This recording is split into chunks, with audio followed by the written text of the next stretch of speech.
Welcome back. It's great to have you with us on The Full View, and we're bringing you a different broadcast tonight, a very special focus on period poverty. This is something that affects many young women, many girls in our country, having to miss school, having to miss work when they finally get a job because they don't have the cash to go and get the products that they need. And Lindiwe Zulu, my colleague, has been on the ground at a school in Soweto, one of the schools receiving donations from a wonderful NGO that we're highlighting tonight. Over to you, Lindiwe. Thank you very much, Francis. As of course we are still talking about period poverty, we now have the Minister of Social Development, Ms. Lindiwe Zulu, to talk to us about what does a coordinated response look like? How do we begin as, parents also to have conversations with our boys? And what does government need to do in order to ensure that girls are provided for when it comes to pads? Minister, thank you so much for your time.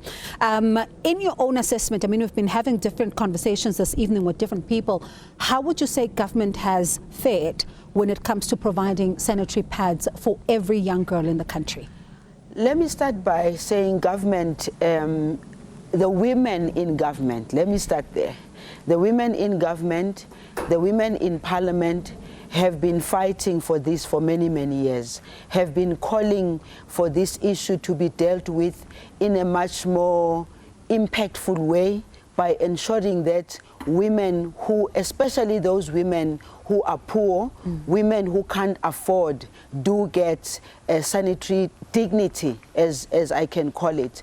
Women have been calling that for long, but the implementation thereof and the decisions thereof as to what do you do have been going very slowly. Even, for instance, the fact that there's been a fight about zero rating of sanitary towels in shops was only announced, I think, in 2018 or 2019. The Minister of Finance had to make that announcement because that is the women's struggles. And here's the problem here. The problem is always about issues that are pertaining to women, women having to stand up and fight for those. The responsibility of government, not just the women in this case, everybody who is in government at all levels of government must be able to hear the voice of women, because there is an appreciation and an understanding of the impact of young girls when they have to go to school and not be able to go to school because the period has come. The period comes for every woman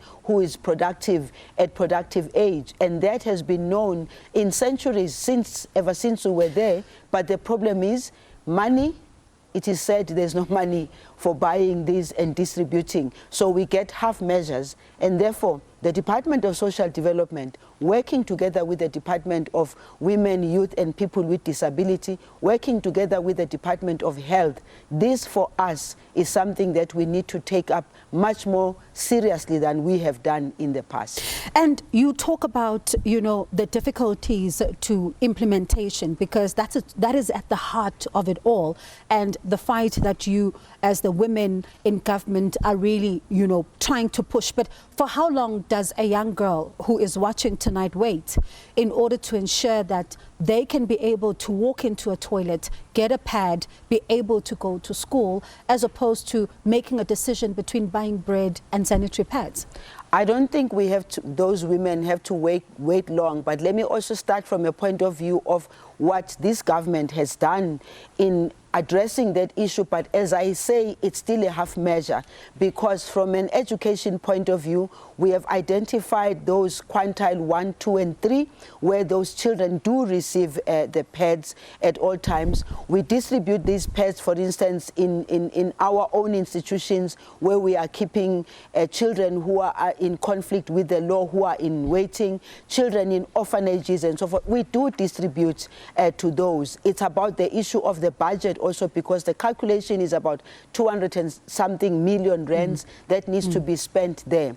But I must thank you and everybody else who was here today having the conversation, because now you are even shining the light more on it than just it being a discussion of government and those NPOs and NGOs who are dealing with it. Now, when we look at what you say, of course, you say that they are being delivered.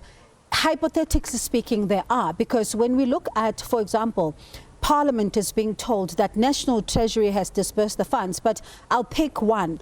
Progress in 2020-2021 was hampered by COVID-19, and as a result, no sanitary products were delivered to schools in Q1 and Q2. Western Cape, Gauteng, Free State and KwaZulu-Natal had started some delivery. Other provinces, unfortunately, were not able to do this. The monitoring of this program didn't happen even from a department like the Department of Women, for example. So this further exacerbates the fact that young girls don't have access to this particular service now.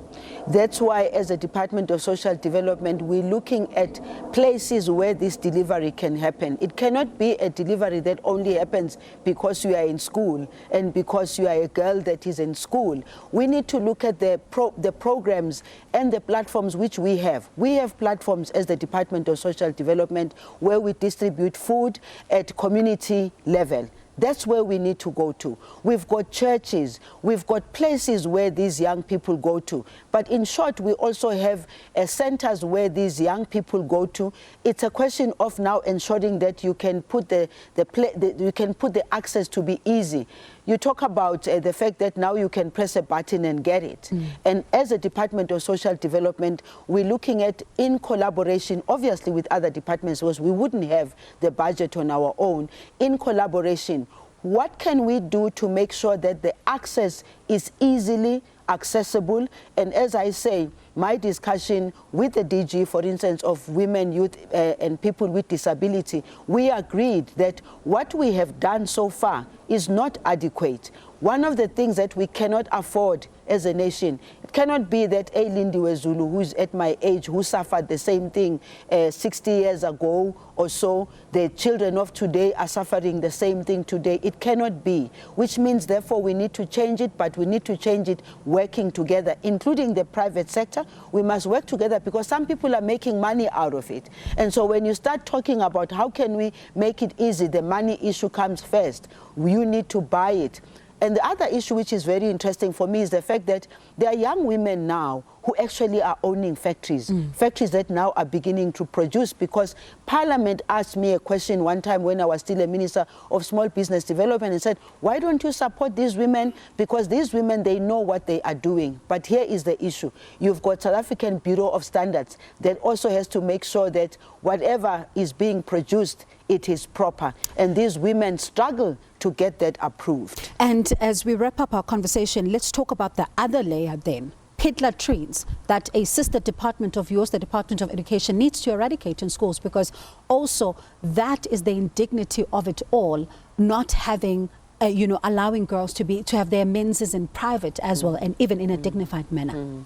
Yes, absolutely. I think one of the top priorities that President Cyril Ramaphosa has put to us is that let's get rid of the pit latrines, let's give dignity to families, let's give dignity to the girls in particular. And I think it's about the monitoring and evaluation that my department, together with education and others, because it's not our department necessarily that has to make sure that it is done, but it is us who can then be able to push for it by ensuring that it does happen. It's a priority for us. And we are at the school. We've been hearing from different girls. There's an NPO right now that is even trying to, raise as many pads as possible tonight for the young girls. You have just been made ambassador of She Decides, a very critical, movement, which I'm hoping to speak to you about very soon. Let's talk about how then do you begin to ensure that this is not just a once-off. And as a department, you commit to even schools like these in order to make sure that such work by these NPOs continues. Absolutely. As a department, remember, I did say that we work with the Department of Women, Youth and People with Disability. We actually work with the United Nations, also UNDP, and we have been collecting, even on our own, we've been collecting this dignity. We don't even talk about the dignity towels only. We call dignity packs, because in the pack, we put other products that are very important for women. So we look at overall, even here, coming here, we had to bring some boxes that we have that we keep collecting.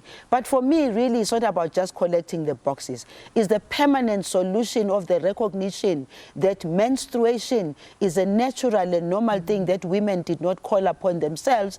And therefore, as a government, our responsibility is to make sure that we assist these women women. The same way we put condoms everywhere because people were threatened.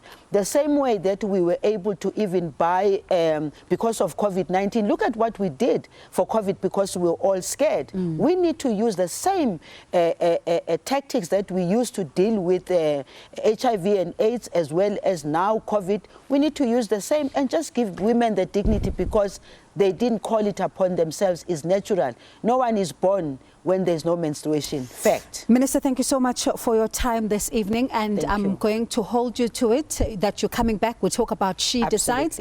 Will you also be making a pledge to the school to ensure that there's enough pads? Yes, we came with some boxes to leave with the school. Thank you very much, Minister. We do appreciate your time. That is Minister Lindiwe Zulu, of course, talking to us about the fact that there needs to be a much more accelerated approach to this particular problem. Francis, it's back to you.